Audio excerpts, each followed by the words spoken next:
Jackie Mancuso, and today I am joined by Maggy Plumer. Did I say your last name right, Plumer? Yeah. Beautiful. Just wanted to double check. I'm assuming that most of you guys are in my audience, but I would like to introduce you to Maggy. She and I also met through the Awake Oneness Tribe, where I met Tina, who I interviewed last week. Maggy and I got to actually sit down and converse during a networking event, and that was fun because I learned that Maggy was a Scorpio, which complements my Taurus nature. And I learned that Maggy is a 2-4 manifesting generator, and something about 2 4s and 5-1 mans. We just get along. We just get along real well. So, what I know about Maggy so far is that she's an astrologer and an intuitive, and that's what I want to hear about today. So, Maggy, why don't you introduce yourself? Let us know who you are and what you're doing here. Hi, I'm Maggie. I am an astrologer. Funnily enough, astrology was kind of an accident for me. I started off really with tarot, like when I was like a little kid. I got my first deck when I was like 8 or 9. And dove into the astrology because of the correspondences between the cards. Cool, cool. And it finally hit a point where people were like, "Oh, you should do astrology readings." And I'm like, "Eh?" Um, so my roots are really in tarot, and I've been expanding from there.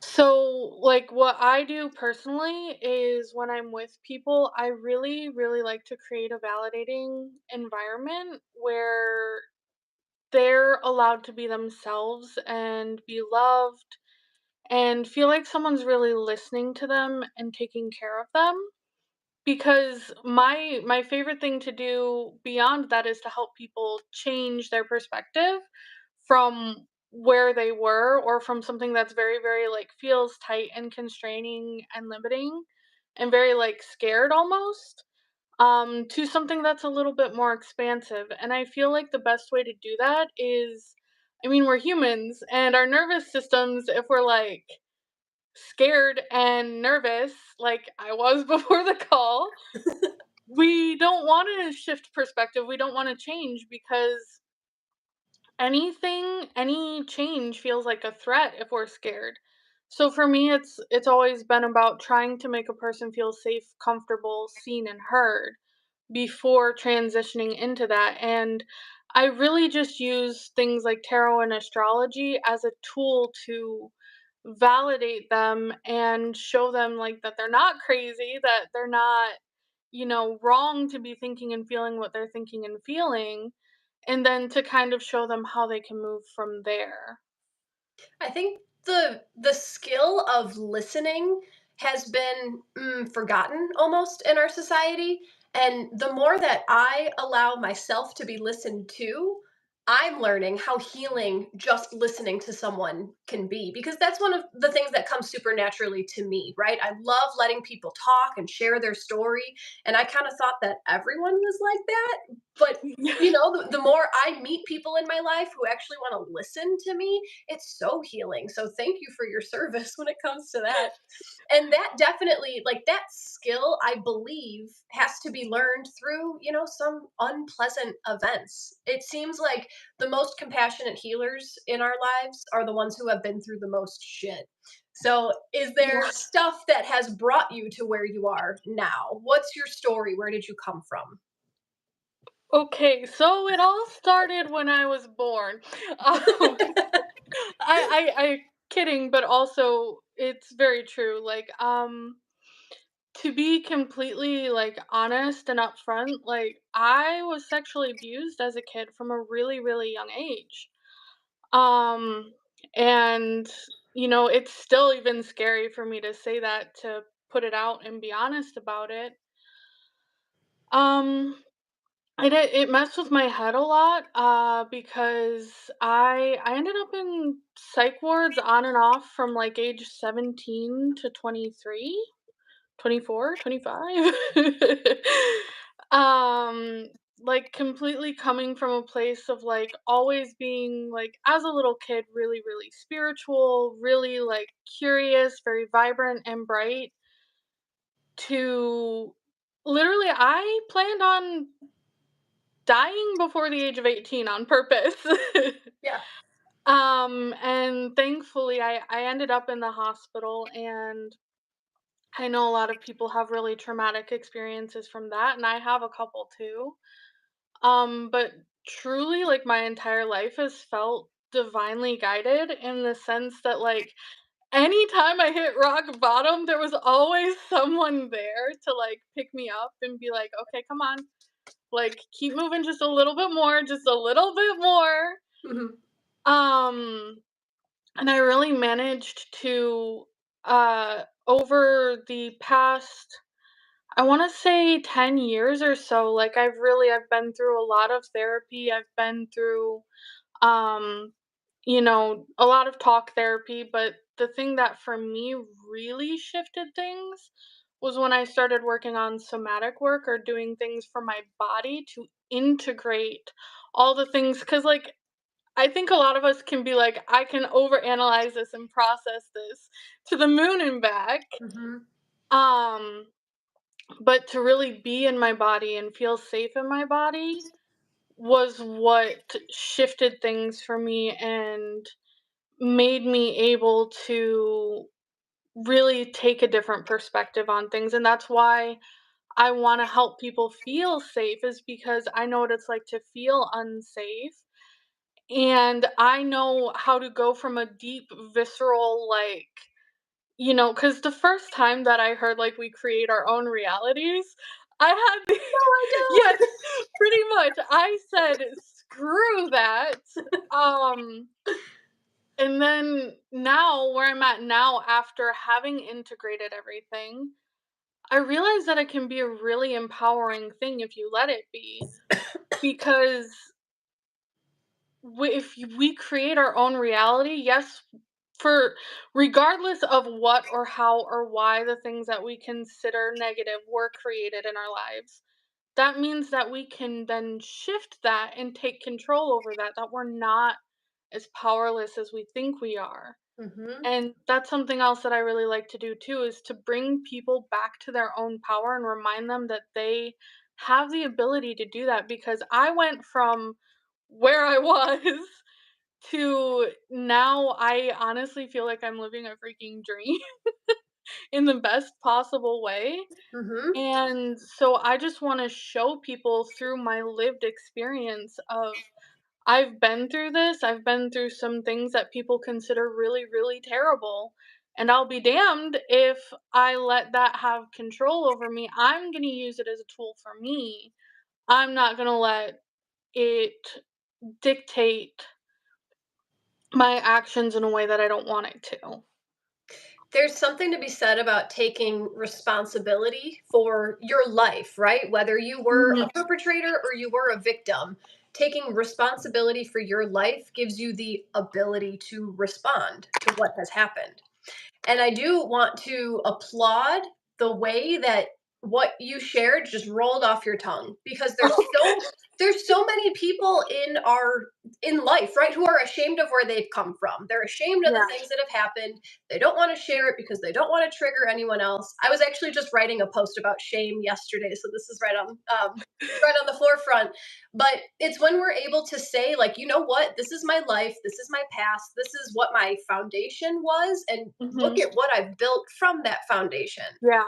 From you, I feel a lot of leading by example. You want to show the world that, yes, we do create our own reality.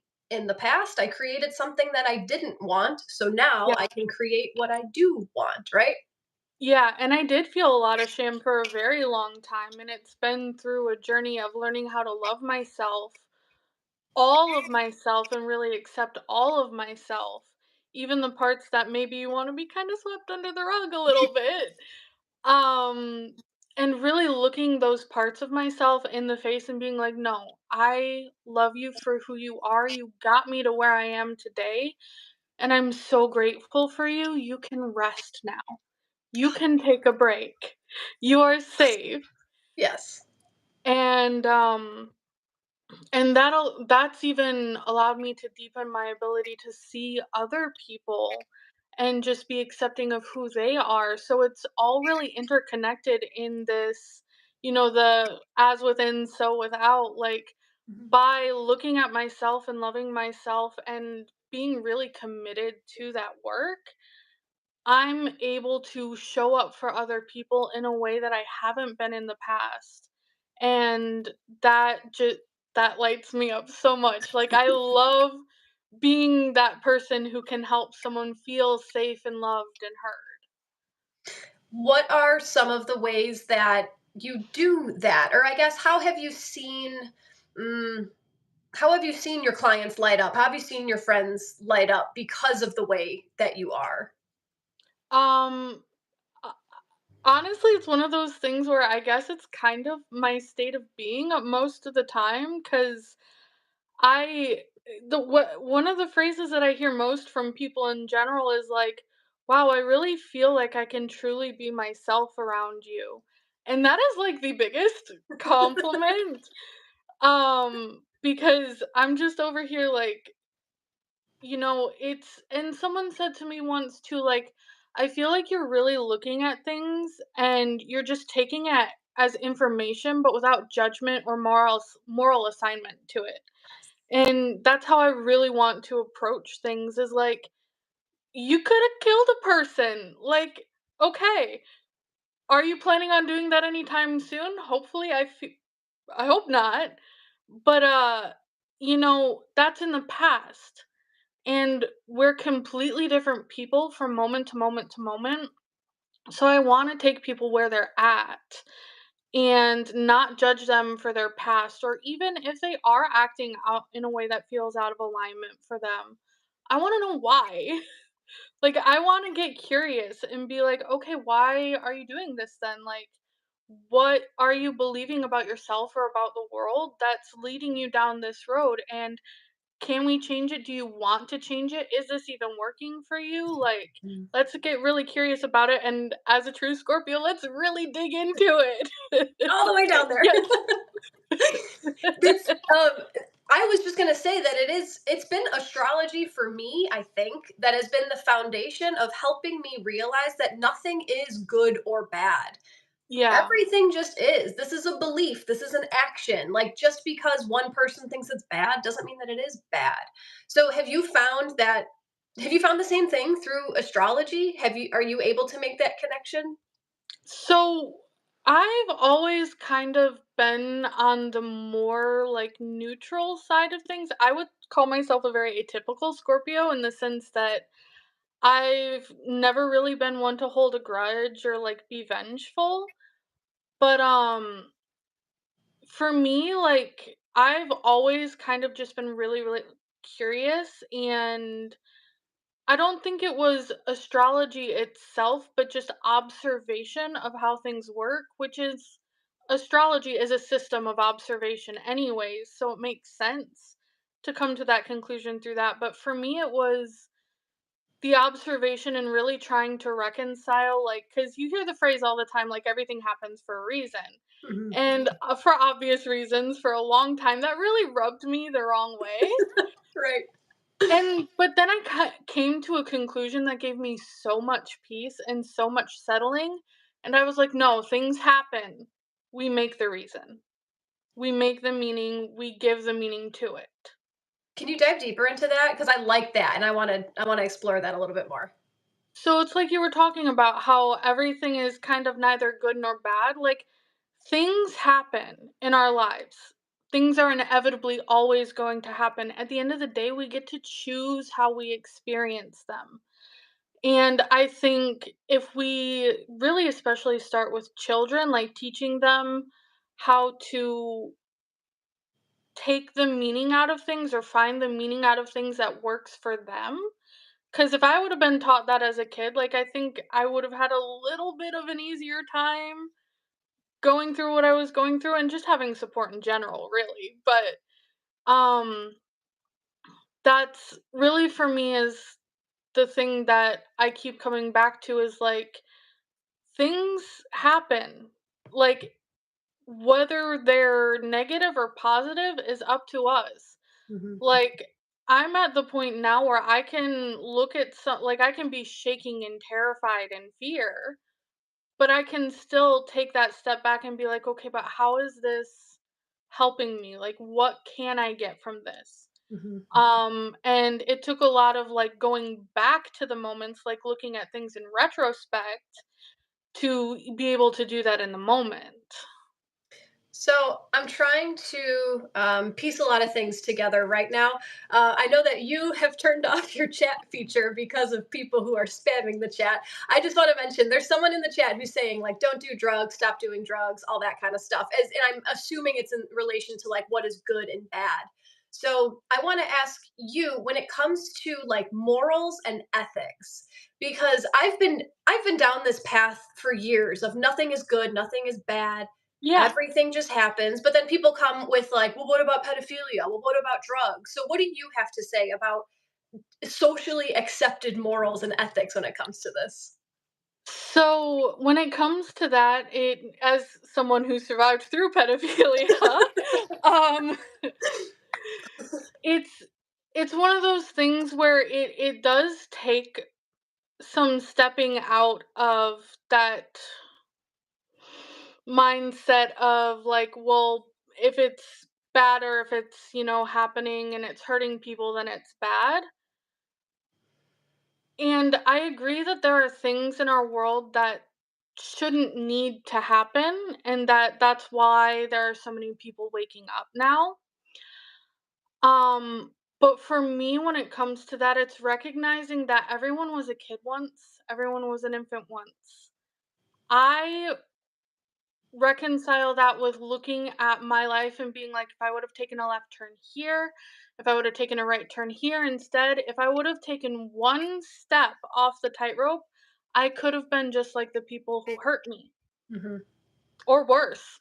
Right. Right. So it's being so aware of your own ability or possibility for darkness or evil or bad, and loving that and realizing that when we're hating or angry about or, judging someone else for what they're doing, often the call is coming from inside the house. Like, whenever I find myself judging someone for something like, say, abusing a kid, it's from my own fear of I had such a messed up childhood that I'm scared of doing the same thing. And so Right. I judge it as a way of self-policing. Holding yourself accountable so that you don't repeat your past. Yeah, but when I loosen up and I love that part of myself, I'm like, Hmm. if I'm approaching things really genuinely with love and in alignment, am I going to do something like that? Absolutely not. So it's one of those things, and we have to remember too that we're wired for survival. So things like drugs, alcohol, certain addictions, that is our best way of trying to get through something that feels so completely insurmountable and unreal that like, it's anything like that is a stopgap measure and it's a method of survival. And it really comes down to we need to work as a people, as a society, to find these people and give them the support and love that they need because we can't change people through shaming them. Hmm. Because in shame, we become more shameful. And so we try to hide more, but it's through I think it was Carl Jung that said something about true shadow work not being like just accepting the darkness, but like bringing it to light and really accepting it. Like you have to bring everything and get it all out on the table and be like, okay, I accept all of this. All of this is here. Now, what do we choose to build from here? Like, it Looking at doesn't, it. you Yeah. don't have to, I'm sorry? Just looking at it, not trying to bury it. Yeah. Yeah. Keep Like, you going. I'm don't, sorry. no, it's okay. Like, you don't have to be like, yeah, this is great. I approve of this. But it's like by saying like, no, this doesn't belong, this can't exist, this isn't okay, we're making it so that those who might otherwise want to seek out help are so ashamed that they feel like they can't because they'll receive judgment for it. And that's why, like I said, I really, when I sit down with someone, they can say anything to me. Even if it's triggering to me, I might be like, hey, I need a minute. Mhm. But I really want to be that person who I'm like, you're allowed to say anything with me because it is safe with me because you're not going to do differently if you don't feel like you can or if you feel like you need to be ashamed for what you've done. I agree wholeheartedly with everything you said. I feel like we've been sharing a brain for the last few years without even realizing. I think you're right. I view all of this shit the same way. So Yeah. my one of my Jackie isms, I guess. I'm gonna say one of my followers, Mr. Bojangles, threw it in the chat. It doesn't happen to you; it happens for you. So you could be put through the worst shit, but it's just to help you grow out of it. It's not here as Mhm. a punishment. It can be if you throw yourself in victim mode and you start looking around Mhm. the world like, oh, look at all the stuff that's hurting me. And while I'm not saying that we should never look at what hurts, it's, are Yeah. you lamenting in it? Are you Yeah. wallowing in this self-pity? Because you do have to look at like, this really big thorn in my arm. It hurts. I should do something about it. Um, Yeah, instead of just poking at it and being like, "Let me dig this in a little deeper." yeah, look everyone, this hurts. Look, this hurts. Yes. So Yeah. I have a question for you, I guess. I feel like we can go here and I like this. What is your opinion on like trigger warnings? What is your opinion on speaking truth, but in a way that won't offend people? I don't really know where I'm going with this question, but I want to see where you I take think I get where you're going with this question and I will roll with it. it. Cool. So my thing for trigger warnings has always been if I really feel someone needs it, I'll try and give it. But it's and this is just going back to my own experience. I've found that the best healing I've ever had is through being triggered. Hmm. So it's people bringing up those things that feel really uncomfortable and really activating. Or like a lot of my healing was done through like listening to other people talk about their own stories of childhood abuse and trauma without trigger warnings and being like just candid about it. Like I think it's one thing to be mindful and it's another to be fearful. So my approach to it has always been I will speak my truth and I will be authentic and I will put it out there. But if somebody feels like they need to have a reaction or if they have to leave or if they have to say like, "Hey, can you please stop?" then of course I'm going to be like, "Oh, this is triggering to you. Okay, I'll be mindful of that and I won't speak about it in front of you again." Or I won't judge them for having the reaction even if it feels like a personal attack. It's not, because it's something within them that's being activated by what I'm saying, and I know that all too well. So I try to be very, very, as always, just curious about it and loving and being like, okay, like we can talk this out, but I don't like to walk through my life being like trigger warning, because at the end of the day, it feels very much like it constricts our ability to communicate and our ability to talk about the truth. Hmm. And I've spent so much of my life self silencing that I'm like, no more. No, thank you. I feel very similar. And I keep going back to this moment at work when I was working for Starbucks. My manager had to sit me down and pretty much tell me, like, Jackie, you overshare at work. And I'm like, I'm just talking Mhm. about life. I'm not trying to overshare. I am a natural trigger and I am learning how to embrace that. Mood. And it has been something that I've noticed with what I perceive to be the mainstream spiritual community is that it's very coddling. There's a lot of coddling energy. We're here to heal, we're here to take care of you. And while I see that there is a time and place for that, there are Yeah, times where you're super fucking raw and you just need yeah, a mom to stroke your hair and let you cry. But I would say that 95% of our time we're here to just work through it and be triggered and learn, why was I so upset when this person said this thing? What can yeah. I change within myself so I'm not getting triggered every minute, right? Exactly. And I think there are a lot of people too who fear like the whole spiritual bypassing thing as well with that concept.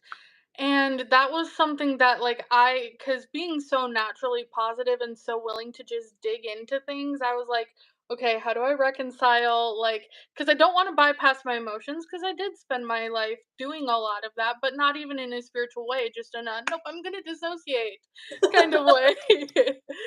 But I found that like it's not about, not feeling the emotion. It's not about like tucking it away in a box or like saying this doesn't exist. Like to say something exists is by or doesn't exist. I'm sorry. To say something doesn't exist is bypassing the emotion. To deny it, to be like I don't want to look at this, Mhm. is denying the emotion. So if you're avoiding triggers, you're denying emotions that are there. That's a really good way of So looking at it. so for me, the most healing thing has been like allowing those triggers to come in and really just shake me to my core and be like, okay, I'm gonna sit with you. I'm gonna feel these feelings, even though they hurt like holy crap, they hurt. Um, but through that, through really sitting, like I said, with all parts of myself, with love and compassion, instead of trying to deny them or explain them away, it's allowed me to be so much more okay with myself.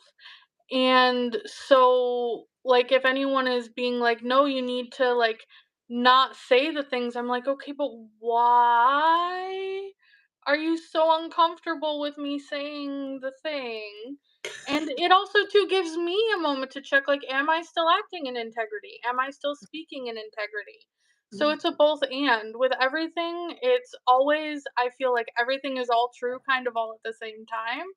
So it's like, okay, it gives me a great opportunity to check in with even myself. Like, am I speaking in a way that is perhaps out of what the way I want to be speaking? Very interesting.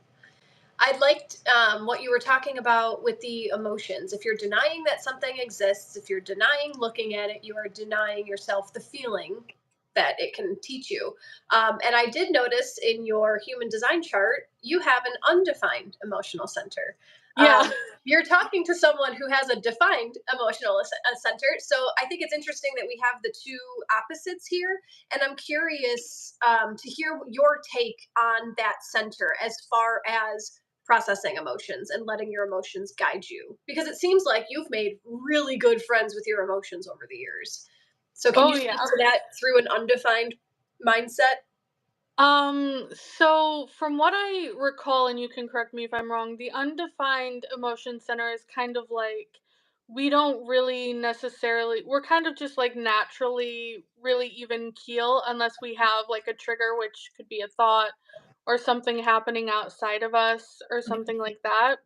And as such, we're very, very sensitive to other people's emotions. Yes. And so actually that has been a journey of mine, has been like finding out, is this even my emotion? Yeah, that's um huge. cuz like there are so many things where like I look at my life and a lot of the things I feel are because I feel like I should feel them because of the way that society has taught us to be. But when I look at things, I really like neutral is just basically kind of where I ride. Like I am very, very much just like, okay, cool, this is happening. But it's when the thoughts start getting involved. So, and I've done that especially with fear. Like, I love my fear. It really is my best friend because it tells me exactly where I should be going. Because when I'm feeling fear, like, it gives me the ability to check in, like, is this situation actually unsafe? Yes or no? If it's not unsafe, then okay, this must be something about my belief system that is causing me to have fear. Like I said today with the fear coming on the live stream, I was like, very afraid, like, of judgment and very aware of the fear of judgment. But I'm like, no, I know I need to do this anyways because it's not unsafe. It's something that I'm super excited for and that I'd actually been getting signs like, no, you need to go on a podcast, da da da. And then all of a sudden you tagged me in that post and I was like, okay. I guess this is the time. Yeah, pretty much. So it's, my fear always shows me like where the most growth is for me, where the most fun can end up being for me. Because in our bodies, or at least in mine, and I've heard this experience from other people, like, fear is experienced physiologically very, very much the same as excitement. I say that all the time. Fear and excitement are the same thing. It's your mind that makes the distinction. Yeah, I say Mhm. fear is excitement in disguise. That's Um, awesome. so when it comes down to it, if I'm feeling scared, like genuinely like quaking in my boots, like terrified. I'm like, "Oh, like, this is something that really excites me, but there's something in my belief system or my thoughts or my mind that is telling me that it's not safe for some reason to do so." And so I think going back to that undefined emotional center, like, having such a naturally, like, even keel kinda state allows me to really take a bigger step back from my emotions and look at them a little bit more objectively and be like, okay, this is just an emotion. Like, cool, you can be there like a cloud in the sky. Would you say that it was because I know you said you had a lot of success with your somatic work. Was it Hmm. that, or like, what do you remember was the thing that taught you how to look at your emotions instead of getting swept up in them?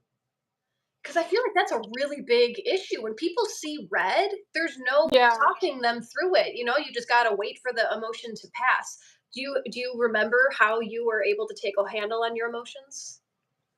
For me, it's really been the somatic piece really helped because like I feel like we experience a lot of our emotions in our body and then don't know what to do with that physical energy, like, and Yeah. it overrides us. So it's been willing to step into that repeatedly to allow myself to sit with the emotion and feel it like as it comes up, like over and over and over again. So it hasn't been like a one and done kind of thing. It's been one of those things where it's like, oh, like, I'm super anxious right now. We're just going to let this be here. And it starts off really slow at first, or at least for me it did. Some people, it's a little bit different. Everybody's journey is different. But it was really just allowing myself to, and the somatic work really did allow me to do that because I would be, and I did mine through yin yoga in particular. And so I would be sitting in a pose and then these emotions would be coming up and I really had to make the decision, do I leave and run away from it or do I just sit here and cry on my mat? And I spent about a year going to yoga classes, like crying on my mat, like physically shaking Mhm. because the emotions were so intense. Mhm. Mhm. And through doing that and really allowing myself to sit with those emotions and to allow them to come up and feel them and not run away from them, that's what allowed me to take more of a observer approach to it rather than being like really in them. And I still get there, like everybody gets there. But So it's having the courage to just look at the darkness, right? This is a scary emotion. I don't want to feel it, but you know what? I'm going to sit here and I'm going to feel it. yeah. Looking at your shadows. This is my past. I don't want it to be my past, but let's just look at it and see what we can do with it. Yeah, and how can we make friends with it? Like it's been a really delightful experience going from like, okay, we're going to sit back and look at this neutrally, but like, how can I be grateful in this moment for this emotion? How can I be grateful for the fear? How can I be grateful for the sadness? How can I be grateful for, things like judgment and disgust or even being out of alignment? Like, how can we flip these on their heads and make them our own so that they are serving us instead of us constantly being like, you know, completely reactive to everything and not making the choices. Do you feel like you are clearing ancestral patterns when you do this kind of work? I'm curious. Is your Chiron in the 12th in whole sign? Yes. That's No. No. It's in the first and whole sign. It's in 12th and Placidus. Yeah. in Placidus. Yeah, that's what Yeah. I'm looking at. But do you feel like you're clearing ancestral patterns as you process these emotions? Yeah, Oh you want yeah. to talk about that a little bit? Because it sucks. I love it, but it sucks. Um so for me being the type of person who like I don't like to disclose a lot of other people's information Sure, and I sure. will say that a lot of the things that I have been through, that I've experienced, have been experienced in other places in my family. And in that way, I feel very much like, yeah, this is like I am completely taking it and turning it on its head. And honestly, I feel like my entire generation, the whole Pluto and Scorpio generation, Mhm. we're very much the like generational curse breakers in the sense that we're like, okay, like we're gonna look at this and we're gonna, some of us more than others, we're gonna burn it down and we're gonna start over new and we're gonna rebuild from what we know and we're not gonna lose track of what we've seen and what's happened and we're not gonna like deny that it existed, but because we're there and we're so aware of it and we know what it's like, we're gonna choose differently. Do you know the dates off the top of your head? Because I know I was born in 91. You're born in 93. We have Pluto and Scorpio. Do you remember? Do you know when that started? Just to give people listening a guesstimate. I wanna say so I have a friend who's 83 and her Pluto I think is in Libra. Okay, So probably a somewhere. little bit after that. And then I wanna say like 95-ish starts Pluto and Sag. Okay, so about a 10-year, 85 to Yeah. 95 ish. Just in case people listening want to Ish. identify with that. Yeah. And you and I also share the generation of the Uranus Neptune conjunction, which Oh yeah. I think is an awesome placement. What do you want to Yeah. say about it?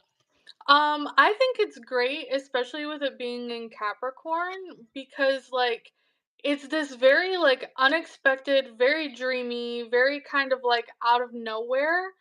But it's also because of it's in Capricorn, it's very structured and very like straightforward.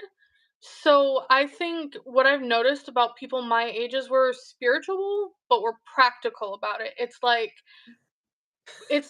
there are so many people who are just like, "Feel your feelings, have your emotions," and it's like, "Okay, yes, What are we yes, doing with them? and how?" Yeah. Like, they're just like, "Just do it," but they're not like, "How?" They don't give you a step-by-step guide, and, like, Yes. I remember Yes. very clearly, like, I was in a metaphysical shop talking to someone, and she's like, "I feel, like, so angry all the time," and her friend was like, "Well, just scream," and I'm like, sitting here and like she's a Virgo too, so like I was sitting here like, first of all, you don't tell a Virgo to just scream. They're a little too closeted for that, Yes. depending on the rest of their chart. But Sure. I was like, "Okay, wait, no. Here's how you do it. Do you have a car? Yes? Okay, cool. Do you like listening to any like angry or faster music? Yes, awesome. Drive in your car, play your music really loud, start singing along with it and get as loud as you can and allow it to naturally like lead into that screaming cuz some people just they're like, "How I can't just like Right. Ah! It's not I used coming to be that out. person too. I love that. I felt the exact same when I first heard about shadow work. I was seeing a Yeah, therapist at the time. She's like, "Okay, do shadow work now." All right, and I'd Google what is shadow work, and all I would get were journaling prompts. Like, what the fuck am I supposed to do about journaling through my shadows? And Tina mentioned in the chat, amazing masterclass on shadow work. Is that something that you've created, Maggie? Or me? No. no? Okay, well, maybe Tina's talking about a masterclass on shadow work. I think though that you have it in you if you wanted to run something like that. Okay, I'll keep that in mind. If we're the practical generation that's here to help people through their spiritual conundrums, that really was the one thing where it felt so enticing. Like, okay, shadow work. I'm going to look at everything that sucks about my life. Let's do it. I'm all in. What the fuck do I do? How the fuck do I do it? How did Yeah. how did you develop shadow work? Like, how did you learn to do it? I kinda had to just do trial and error. I'd look up That random was me shadow work too though, tips. honestly. Like it was one of those things where like I mean, I think that's just kind of who I am too, if I'm completely honest. Like I'm just the type of person who I'm like, okay, let's look at the things. So it's kind of a natural inclination of mine. Um, but when I sat down to do it much more intentionally, it did come with the like really, like I said, just being willing to look at things as they came up, allowing myself to be triggered to a certain extent, seeking out my triggers.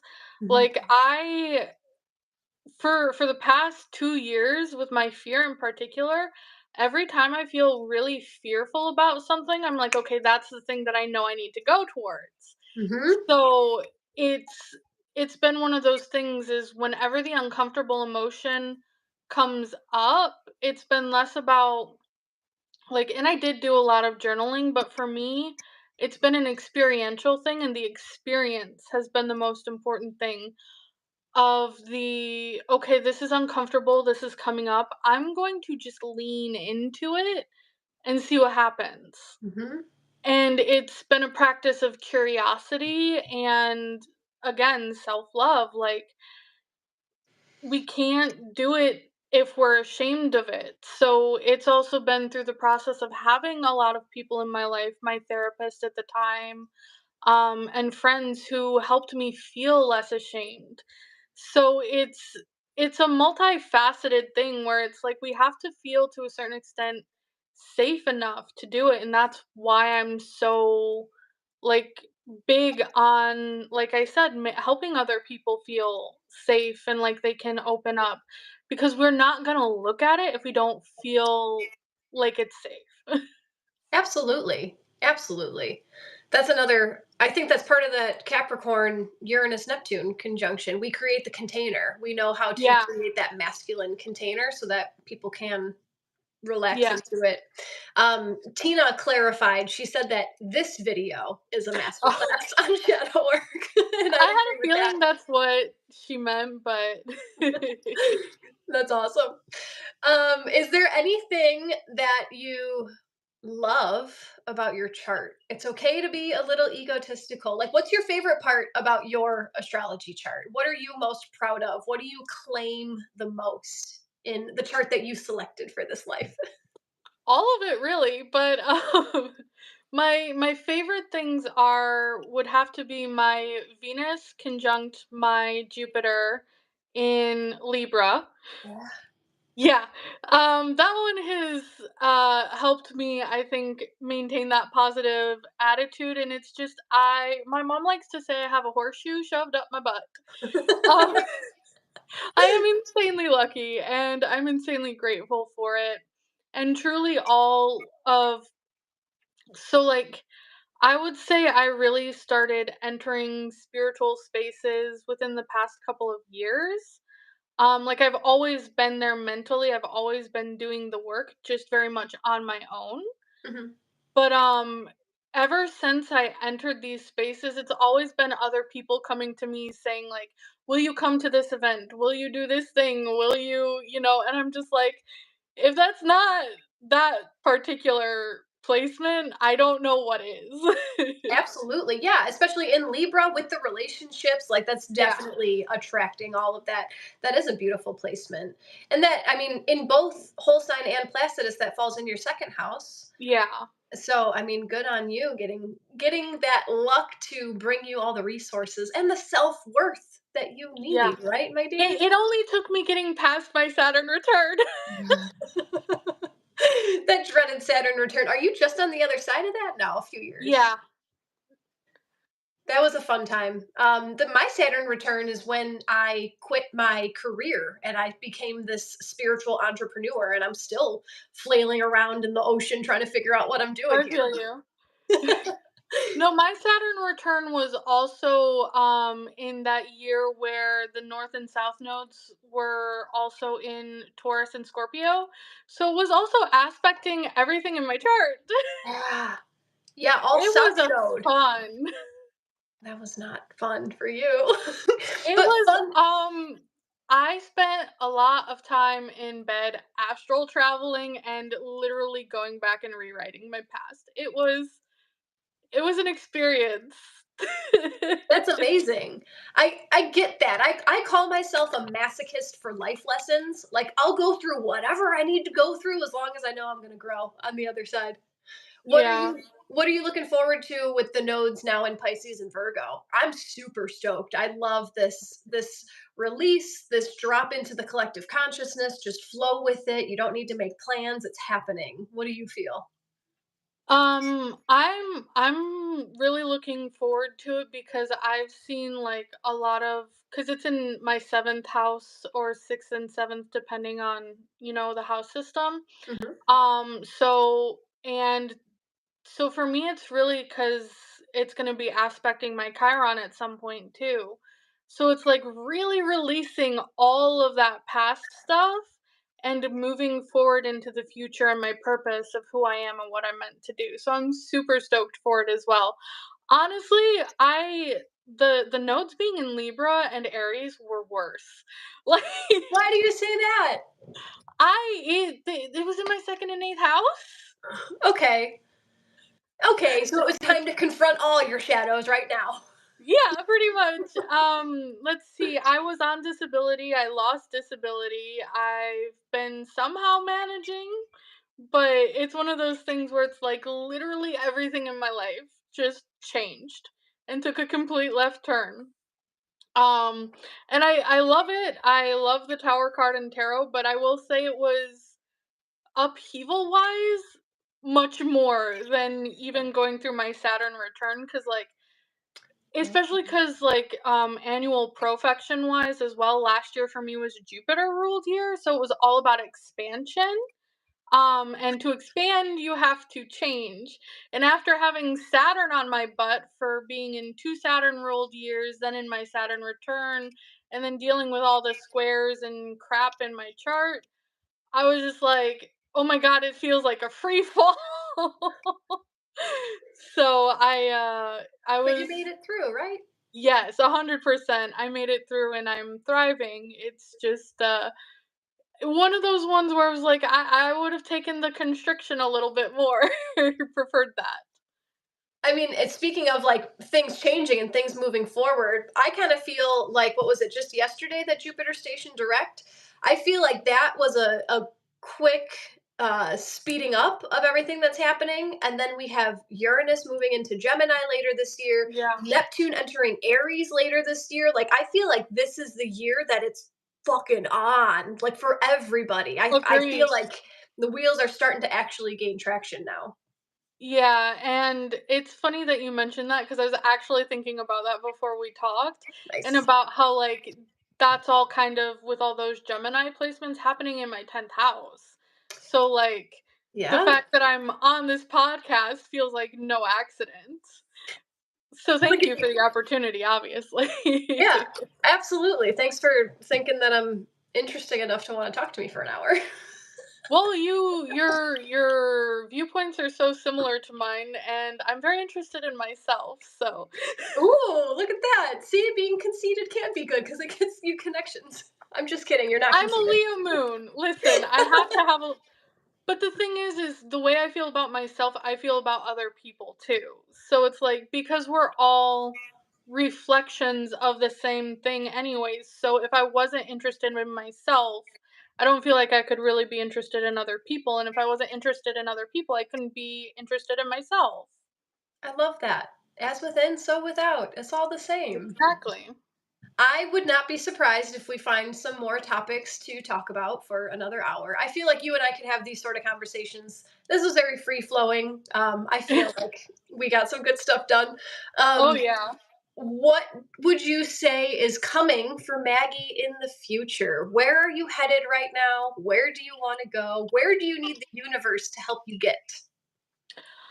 Wow, okay, so I there are a lot of things that like I know are happening but don't know how are happening. That's the best part. That's North Node Yeah. Pisces. Yeah, for sure. And I'm totally going with it at this point. So at this point, I know that I'm probably moving. I don't know how or when. Ooh. But the universe has been very clear on that and I'm like, okay. Um Also, I've been called to start making a very basic oracle deck, which I was not planning on doing. Trying to figure out how to set up a class for astrology and teaching astrology because so many people have asked me. Honestly, I'd prefer to do it one on one because it feels like, to me, it doesn't.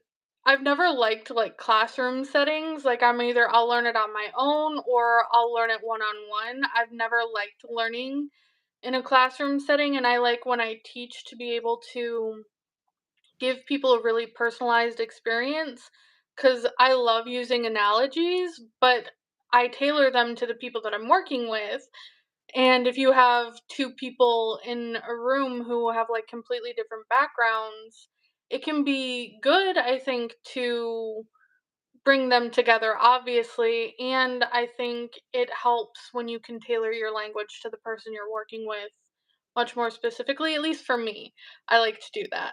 So it sounds like one-on-one astrology coaching is what I'm hearing. I could and I would. um and yeah, stepping into that and also into the universe pushing me to really be a channel. And I just am looking forward to working with more people this year. I've got a few collaborations coming up. So, yeah. Super exciting. Look at you go. Right? The wheels are gaining traction. Yes. Well, for everybody watching, thank you guys so much for joining us. Thank you to everyone who was hanging out with us in the chat. It was always nice to see your words. I have Maggie's Instagram handle in the YouTube description if you guys want to get in touch with her. Is there anything else that you want to leave our audience with before we go? Do you have a message of encouragement or one thing you wish that everyone would hear?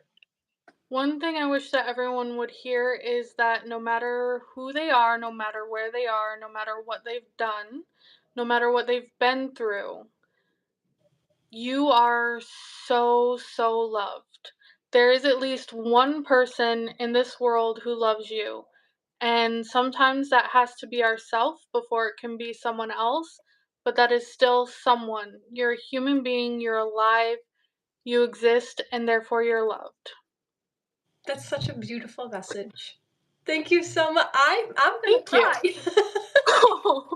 I'm just kidding. All right. Thank you so much, Maggie. I will be in touch Thank with you. you so that we can set up another one. That would be so much fun. Awesome. All right. Have a good rest of your day. Bye. Bye.